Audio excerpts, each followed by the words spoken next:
Alin yung pinaglalaban ko? Yung pananampalatayang sinampalatayanan ko kay kapatid na Eli Soriano.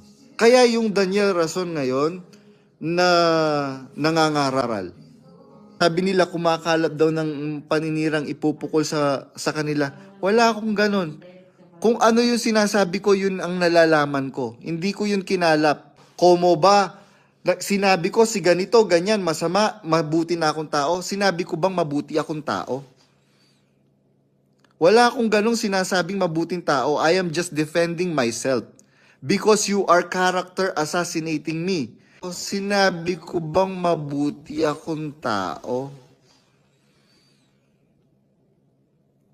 Wala akong ganong sinasabing mabuting tao. I am just defending myself.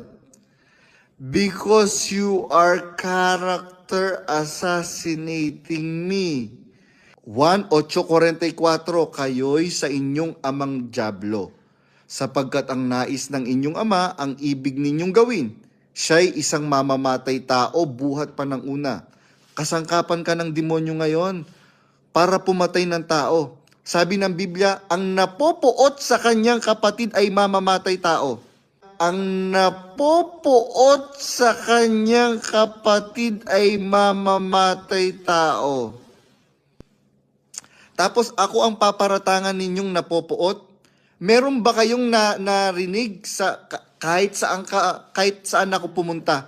Wala kayong mapapatunayan na kagaya ng sinasabi nila, pinapakalat nila na nagsasalita daw ako kung kani-kanino ng paninira. Wala. Naku, pumunta kayong Macau, pumunta kayong Hong Kong, pumunta kayo ng Singapore, wala. Pumunta kayong Malaysia, wala akong ni isang kapatid na sinabihan ng mga karanasan ko. Ba't kung sino makausap mo, gusto mo pang ipapanood? Panoodin mo. No. Di ba gano'n, kapatid na Rodel? O ngayon, lahat ba ng sulat ngayon, babasahin mo, kapatid na Rodel? Hindi po. Kasi pagka lahat ng sulat, babasahin mo, lahat ng salita, pakikinggan mo, baka makilos ang pag-iisip mo. Mapasama ang pag-iisip mo. Kasi maisip mo minsan, ganun ba? Sa kabila ng lahat ng ginagawa ko sa tao na ito, ganito isip mo sa akin? Ganyan ang isip mo sa akin? Walang-wala ka, sinalo ka.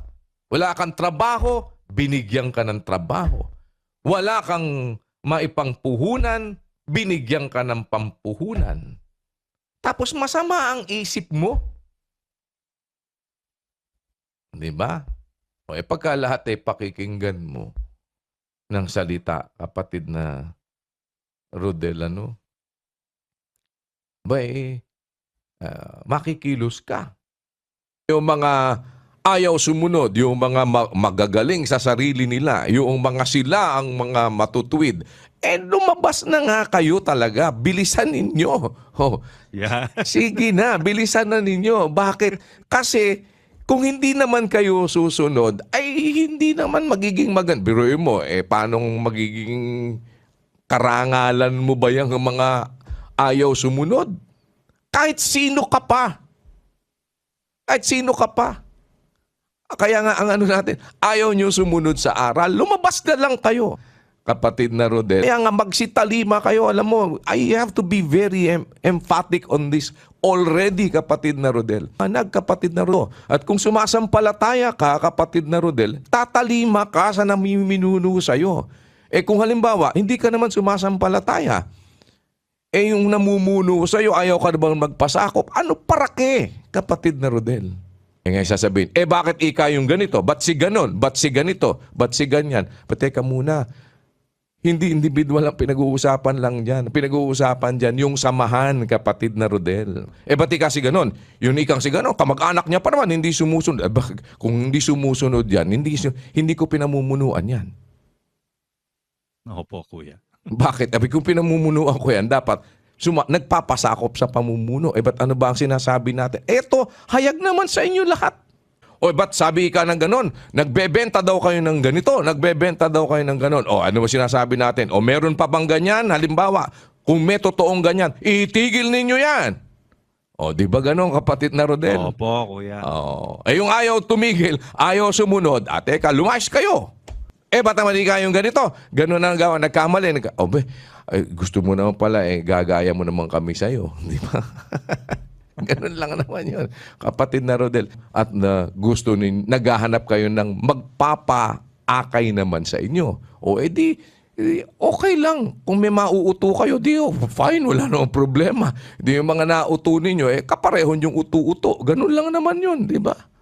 O Opo. yung halimbawa gustong sumunod sa inyo, wala namang problema yon. We live in a democratic country. Binigyan tayo ng kalayaan ng Diyos, ng free will. Go ahead, walang problema doon. O sasabihin mo, oy, bulaang propeta, bulaang, ba't doon ka lang nakakonsentrate? Meron din bulaang kapatid. O, sino yon? O, di kasama na doon yung mga nagtataran walang hiya. Di ba? Ba't ika yung ganito, sino-sino, galing ika ako, 10 taon ika ako dyan, 20 taon ako dyan, 30 taon ako dyan. O ngayon, ano ngayon ang ginagawa mo? Ganito, ganyan. Nagsasalita ka ng hindi, kung ano-ano, etc. O hindi ka tunay na kapatid. Opo. Di ba? Ganun lang naman yun.